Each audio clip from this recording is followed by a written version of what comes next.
Satya Sai Baba adalah salah satu tokoh spiritual paling terkenal di India pada abad ke-20 dengan jutaan pengikut di seluruh dunia. Dia dianggap sebagai avatar oleh para pengikutnya yang percaya bahwa dia memiliki kekuatan mukjizat, seperti menyembuhkan orang sakit dan bahkan menciptakan benda dari sesuatu yang tidak ada. Namun di balik citra suci yang melekat padanya, terdapat berbagai kontroversi, isu, dan perdebatan yang membuat kehidupannya semakin menarik untuk ditelusuri. Satya Sai Baba lahir dengan nama Satya Narayana Raju pada tanggal 23 November 1926 di desa Puttaparthi, yang saat itu merupakan bagian dari Kepresidenan Madras di bawah pemerintahan kolonial Inggris. Sekarang, wilayah ini termasuk ke dalam negara bagian Andhra Pradesh, India. Dia lahir dalam keluarga Brahmana yang relatif sederhana, dan kedua orang tuanya, Peda Venkama Raju dan Aswarama, tidak menunjukkan tanda-tanda keistimewaan yang membedakan mereka dari penduduk desa lainnya. Menurut kisah yang beredar di kalangan pengikutnya, sejak kecil, Satya Narayana sudah menunjukkan tanda-tanda ketidakbiasaan.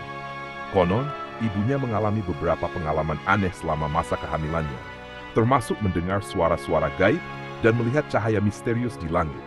Beberapa pengikut Sai Baba menganggap fenomena ini sebagai pertanda bahwa dia adalah inkarnasi ilahi yang ditunggu-tunggu. Sejak usia dini, Satya Narayana menunjukkan minat yang besar terhadap musik, seni, dan kegiatan keagamaan. Dia seringkali terlihat menyanyikan lagu-lagu bhajan dan membacakan doa-doa Hindu dengan penuh penghayatan. Orang-orang di sekitarnya mulai melihatnya sebagai anak yang luar biasa cerdas dan berbakat dalam bidang spiritual. Dia juga terkenal memiliki empati yang luar biasa terhadap sesama, sering membantu orang-orang miskin, dan menyebarkan ajaran moral di kalangan teman-temannya.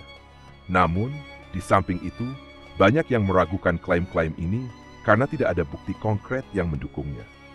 Beberapa sejarawan berpendapat bahwa banyak dari kisah masa kecilnya dibuat-buat oleh para pengikutnya di kemudian hari untuk memperkuat statusnya sebagai seorang avatar.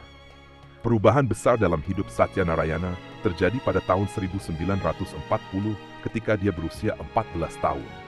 Suatu hari, dia mengalami sengatan kalajengking, dan setelah kejadian itu, perilakunya mulai berubah drastis. Dia sering jatuh ke dalam keadaan seperti trans, berbicara tentang dunia spiritual, dan mengklaim memiliki kesadaran yang lebih tinggi. Beberapa orang mengira dia mengalami gangguan mental atau efek samping dari sengatan kalajengking.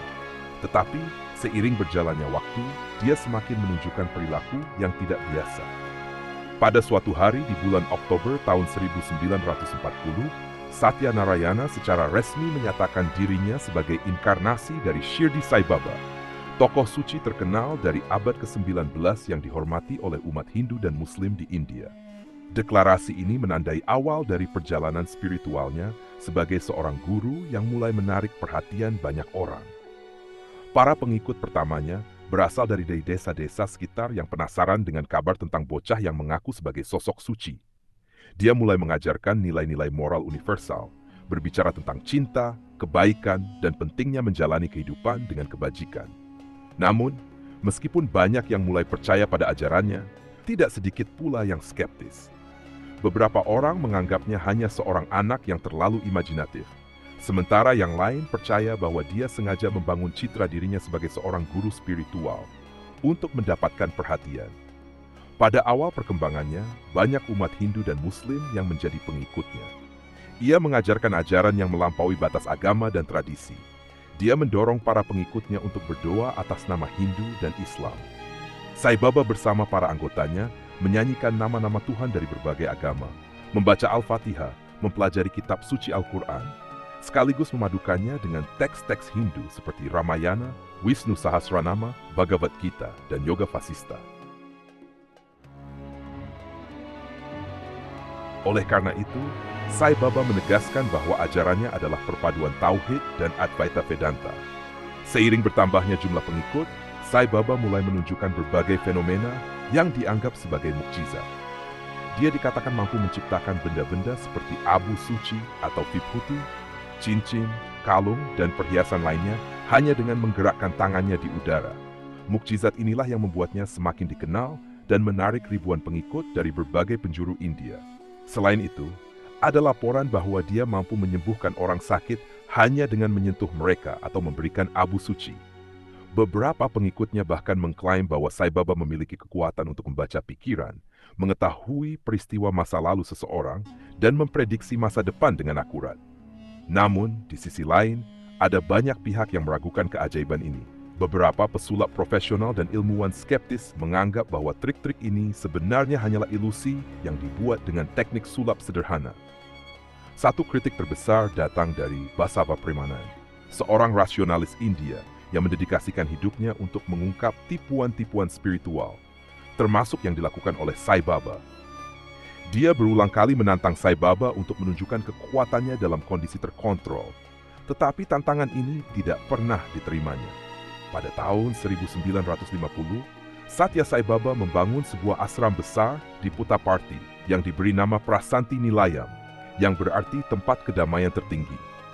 Ashram ini menjadi pusat kegiatan spiritualnya dan segera berkembang menjadi kompleks yang besar yang menarik ribuan pengunjung setiap tahunnya. Di tempat ini, Sai Baba mulai menyelenggarakan diskusi spiritual, ritual keagamaan, serta program sosial seperti pendidikan gratis dan layanan kesehatan untuk masyarakat miskin. Banyak pengikutnya yang merasa terinspirasi oleh ajaran-ajarannya tentang cinta universal, toleransi antaragama, dan pelayanan kepada sesama. Meskipun banyak orang yang tertarik dengan ajarannya, masih ada perdebatan mengenai keaslian spiritualitasnya. Beberapa orang merasa bahwa Sai Baba adalah seorang guru sejati dan memiliki misi kemanusiaan, sementara yang lain menganggapnya sebagai pemimpin kultus yang cerdik dalam memanipulasi massa. Di dalam biara tempat dia dipuja, dipenuhi dengan lambang bintang Daud dan simbol Zion lainnya. Warna khas Kabbalah juga sangat kuat dalam ajaran Sai Baba. Dia benar-benar mencampuradukan segala jenis agama dalam ajarannya. Pada dekade 1950-an dan 1960-an, pengaruh Sai Baba di India mengalami perkembangan yang pesat. Dia mulai sering mengadakan pertemuan spiritual atau satsang, di mana dia menyampaikan ajaran-ajarannya tentang seva atau pelayanan tanpa pamrih, dharma atau kewajiban moral, dan bhakti atau pengabdian kepada Tuhan. Para pengikutnya percaya bahwa dia tidak hanya mengajarkan prinsip-prinsip universal, tetapi juga mampu menunjukkan keajaiban-keajaiban sebagai bukti kekuatan spiritualitasnya. Beberapa orang mengklaim telah melihatnya mengubah air menjadi minuman manis, menyembuhkan orang yang sakit parah hanya dengan sentuhan. Bahkan Sai Baba dikatakan bisa melakukan teleportasi. Banyak tokoh masyarakat dan pejabat tinggi mulai tertarik kepadanya. Sejumlah politisi, pengusaha, dan selebritas dari India datang ke ashramnya untuk meminta bimbingan. Ini semakin memperkuat reputasi Sai Baba sebagai sosok suci yang dihormati. Pada tahun 1963, Sai Baba mengalami kejadian yang mengejutkan banyak orang. Dalam salah satu pertemuan di ashramnya, dia tiba-tiba jatuh sakit dan pingsan di hadapan para pengikutnya. Setelah sadar kembali, dia mengklaim bahwa dia baru saja mengalami penyaliban spiritual, di mana dia menanggung penderitaan Dewa Siwa. Dia kemudian menyatakan bahwa dia adalah inkarnasi dari Siwa dan Shakti, yaitu kekuatan maskulin dan feminin dalam alam semesta. Kejadian ini semakin meningkatkan keyakinan para pengikutnya bahwa Sai Baba bukanlah manusia biasa. Mereka percaya bahwa dia memiliki hubungan langsung dengan kekuatan ilahi dan misinya di dunia adalah untuk membimbing umat manusia menuju jalan kebaikan. Pada tahun 1968, Satya Sai Baba mendirikan organisasi yang bernama Sri Satya Seva Organization, yang bertujuan untuk memberikan pelayanan kepada masyarakat di berbagai bidang, termasuk pendidikan, kesehatan, dan kesejahteraan sosial. Sebagai bagian dari misinya, dia mendirikan sejumlah sekolah, perguruan tinggi, dan rumah sakit yang memberikan layanan gratis kepada masyarakat. Salah satu institusi pendidikan yang paling terkenal adalah Sri Satya Sai Institute of Higher Learning, yang menawarkan pendidikan gratis kepada para siswa tanpa membedakan kasta, agama, atau latar belakang sosial mereka. Di bidang kesehatan, Sai Baba juga mendirikan Sri Satya Sai Super Specialty Hospital yang menyediakan layanan medis canggih secara cuma-cuma. Rumah sakit ini menawarkan berbagai perawatan, termasuk operasi jantung, bedah saraf, dan pengobatan kronis lainnya tanpa biaya. Para pengikutnya percaya bahwa inisiatif ini adalah bukti nyata dari cinta kasih dan kepedulian Sai Baba terhadap kemanusiaan. Mereka menganggapnya sebagai bukti bahwa dia bukan hanya seorang guru spiritual, tetapi juga seorang pemimpin kemanusiaan yang ingin menghapus penderitaan di dunia. Namun, ada juga pihak yang skeptis terhadap proyek-proyek sosialnya. Beberapa kritikus menduga bahwa rumah sakit dan sekolah yang didirikan Sai Baba digunakan sebagai alat untuk memperkuat kultus pengikutnya dan menarik lebih banyak donasi dari para dermawan kaya raya. Pada dekade 1970 sampai 1980-an, pengaruh Sai Baba mulai meluas ke luar India. Sejumlah ekspatriat India dan pencari spiritual dari barat mulai datang ke Puttaparthi untuk bertemu dengannya. Seperti John Hislop, yaitu seorang filsuf spiritual dari Amerika Serikat yang kemudian menulis buku tentang pengalaman pribadinya dengan Sai Baba. Kemudian Isaac Tigret, seorang pengusaha yang mendirikan jaringan restoran Hard Rock Cafe yang mengklaim bahwa ajaran Sai Baba telah mengubah hidupnya. Lalu ada David B., seorang pianis terkenal dari Inggris yang awalnya menjadi pengikut Sai Baba, tetapi kemudian menjadi salah satu pengkritiknya yang paling vokal. Sai Baba juga mulai menarik perhatian para pemimpin dunia. Beberapa pejabat tinggi dari negara-negara seperti Amerika Serikat, Jerman, dan Australia dikabarkan pernah mengunjungi asramnya atau menyatakan kekaguman mereka terhadap ajarannya. Banyak pusat Sai Baba mulai bermunculan di berbagai negara. Organisasi-organisasi ini mengadakan sesi meditasi, kegiatan amal, dan pertemuan spiritual yang bertujuan untuk menyebarkan pesan-pesan moralnya. Namun meskipun pengaruhnya semakin luas, skeptisisme terhadap dirinya juga meningkat. Beberapa media barat mulai menyelidiki klaim keajaiban yang dilakukan oleh Sai Baba dan menemukan bahwa banyak dari kejadian tersebut bisa dijelaskan dengan trik sulap sederhana. Dalam dunia spiritual India, Sai Baba bukan satu-satunya guru yang memiliki jutaan pengikut. Dia harus bersaing dengan tokoh-tokoh seperti Osho atau Bhagwan Sri Rajneesh, yang menawarkan pendekatan spiritual yang lebih bebas dan tidak terikat pada dogma agama.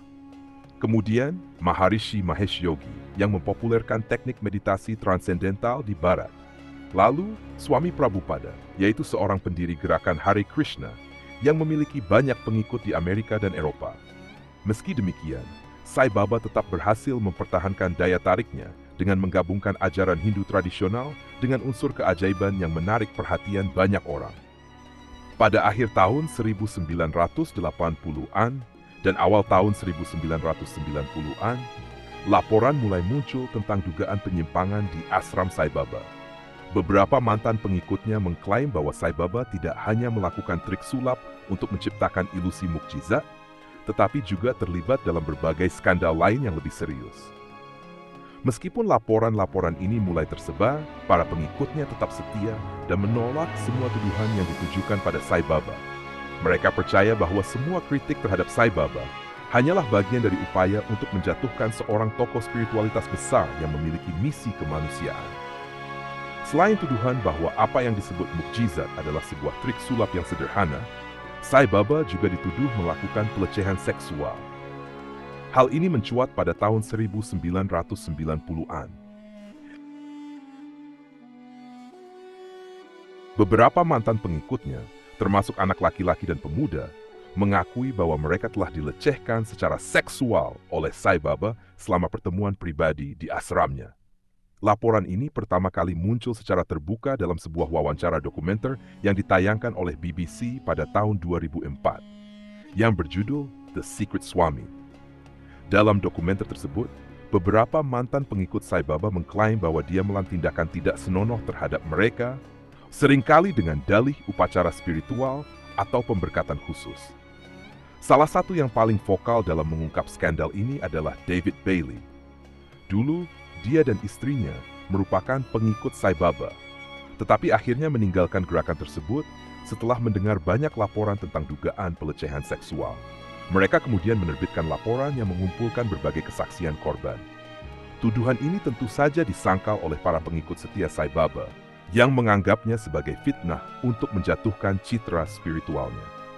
Mereka berpendapat bahwa tidak ada bukti yang konkret yang mendukung klaim tersebut, dan banyak dari kesaksian itu didasarkan pada cerita yang tidak bisa diverifikasi. Namun, beberapa organisasi internasional termasuk pemerintah Swedia dan lembaga pendidikan tertentu, mulai memperingatkan warganya untuk berhati-hati dalam berhubungan dengan gerakan Sai Baba. Beberapa sekolah yang sebelumnya mengajarkan ajaran Sai Baba bahkan menarik dukungannya setelah tuduhan ini mencuat.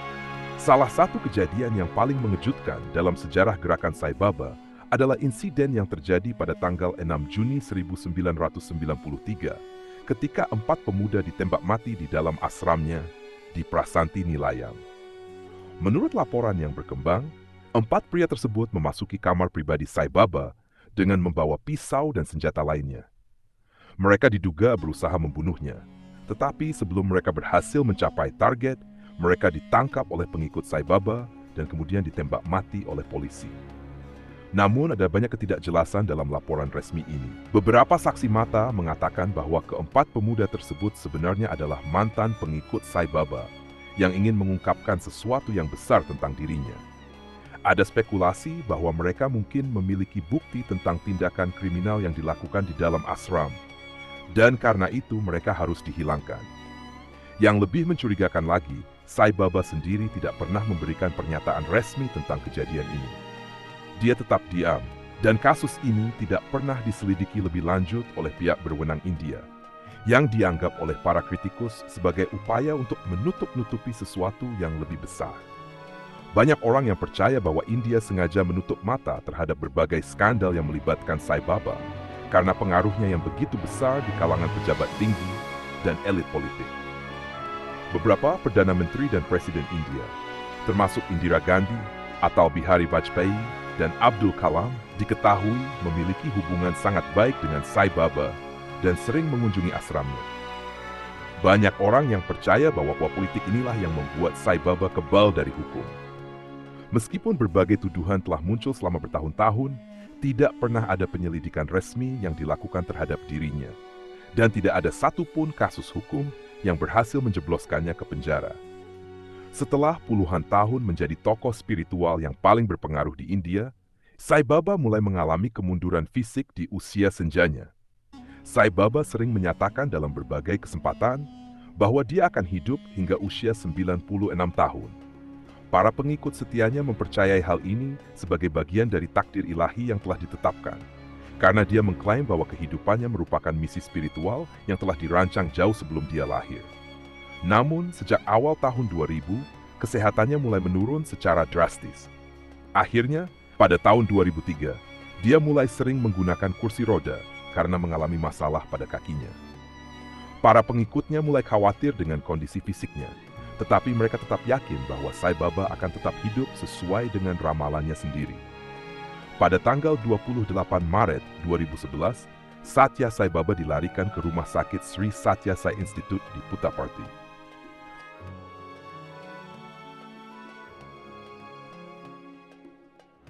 Akibat komplikasi kesehatan yang parah, selama beberapa minggu berikutnya, dia jalani perawatan intensif dan tetap berada dalam kondisi kritis.